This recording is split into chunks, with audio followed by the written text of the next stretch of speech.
دلم تنگه دیدن عادت بیا یاد تو توی ذهنم امانت برگرد بیا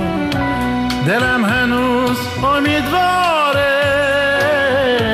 امید بودنم بیا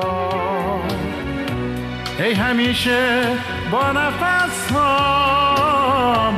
رفتنت مردنم بیا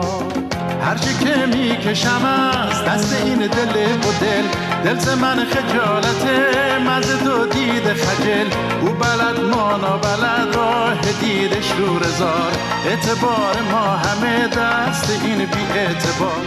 آیناتی هل قدم تا من تخمن تلدیم تو البخ جهنر جلی هل سپاتی زوزفو شعب تو بقر یری کن ببینی ضیلی آلون و خبن و خانه مشیلی تو به جله لبتی یومن خم آیناتی هونی بیشی لئیمت علف شد نقصی مش میمون القلی اختون خراباتی بشینه بزمرن چدیتون قاتی و قلت مدن خان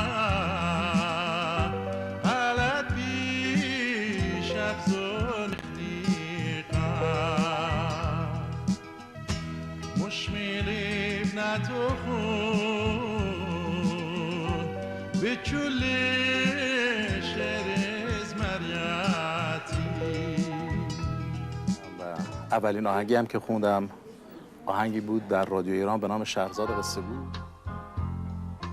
از مهر قصه ها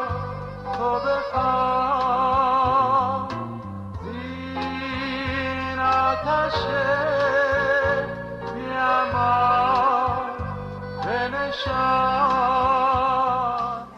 ساحل و دریا عمری ساحل و دریا مثل غم با دل من گفتگوشون سر نمیاد اگه روزی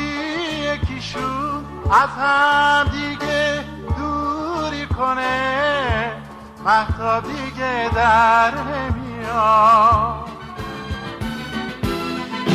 باین از این حالت ردید باین قلبین من اتاتید متر سودنای خد وقتالی هم زندایم مخ وقتالی